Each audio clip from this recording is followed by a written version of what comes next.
we've got pretty lean supply chains. Can they possibly get any leaner? And the reason I ask that is, we're in this state of disarray, and with my kind of regular punter hat on, struggling because I can't get the stereo component, the preamp for my stereo because it's like there are no chips available. I'm like, our supply chains are too lean. We should be having less lean supply chains so that we don't have these problems.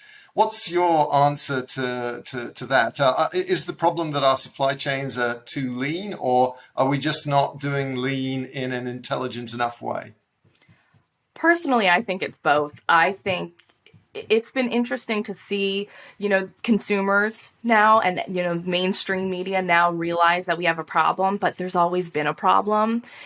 It's just coming to light now because of all these factors. And it's not even just COVID. It's everything coming together at once. And I personally believe that it's the need to drive down costs. Where can I get the cheapest supplier? Where can I get the cheapest packager? Where can I, and that's lengthened the supply chain too far.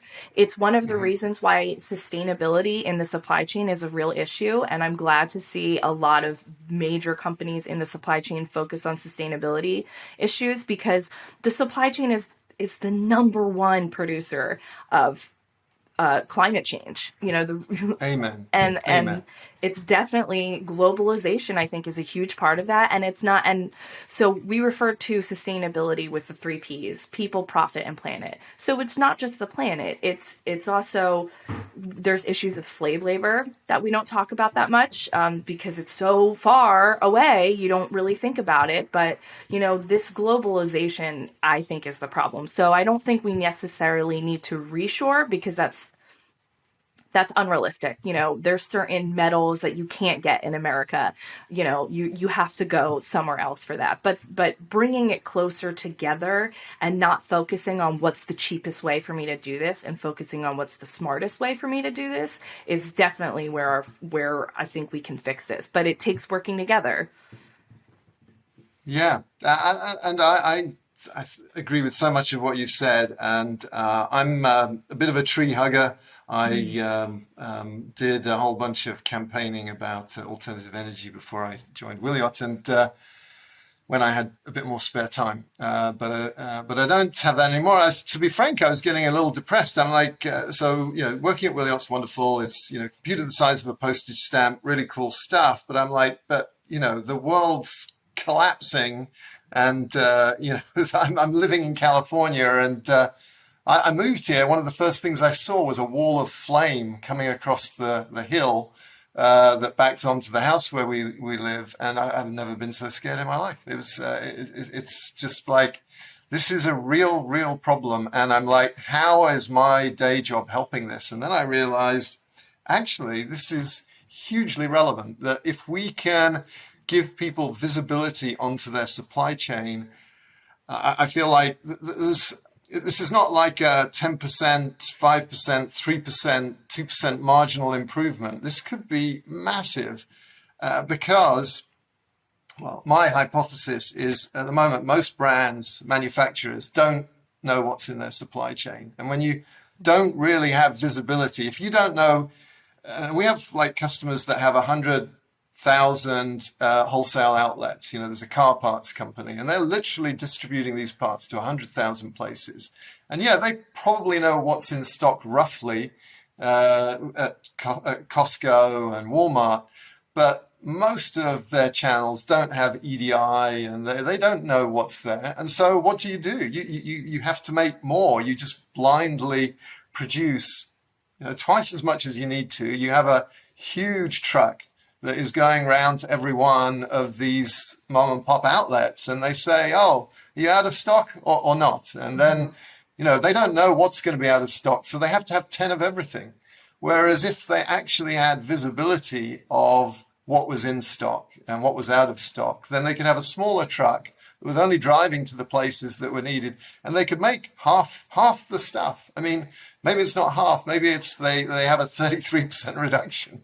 But you can imagine what would be the climate impact if we reduced the capital tied up in surplus inventory that was just sitting in a warehouse, not doing anyone any good, and being hauled around mindlessly to trucks, because basically the people that make anything from car batteries to soap don't actually know what the stock levels are in the stores, and they certainly don't know whether you're actually using the product in the home. So, I feel like if the future is everything's connected to the Internet of Things becomes the Internet of everyday things, then we actually have a chance of solving, maybe not completely, but making a huge dent in the climate change problem. And the great thing is, unquestionably, this is important for the planet. Unquestionably, it's important for the people whose lives get disrupted when their house burns down, or there's a war because some country's water supply has disappeared and there's a crop failure. But also, the very inspiring thing is this is great for profits as well. So we're no longer kind of liberals wringing our hands. We're like capitalists saying, hey, here's a way of saving money and making money, reducing costs, increasing your valuation as a company. And if you do this, then maybe this will help save the climate crisis. I'll get off my soapbox, but you kind of got me going with your 3 Ps. If you want people to pay attention, you gotta show them the money.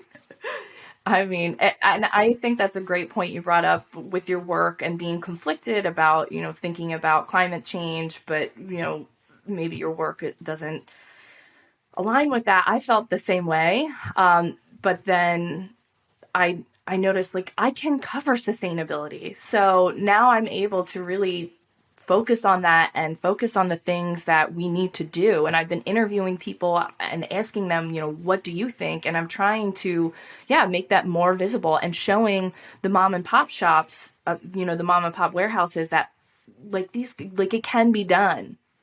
And because it's not backed up, we have research, and it's great to see that everyone's taking it seriously now. It's unfortunate because there's realities to it. I mean, I live on the coast, and this is a predominantly Republican area where not a lot of people were as accepting of climate change before, but now I live on the 10 minutes away from a beach town. I live on the ocean, and every year the island gets more and more flooded. And I mean, before it used to be a heavy rainstorm, and then we had to worry about flooding. And now it's just high tide and you can't get through. And, people are understanding that this is a problem and that it's real. It's actually making changes to our planet and to our everyday lives.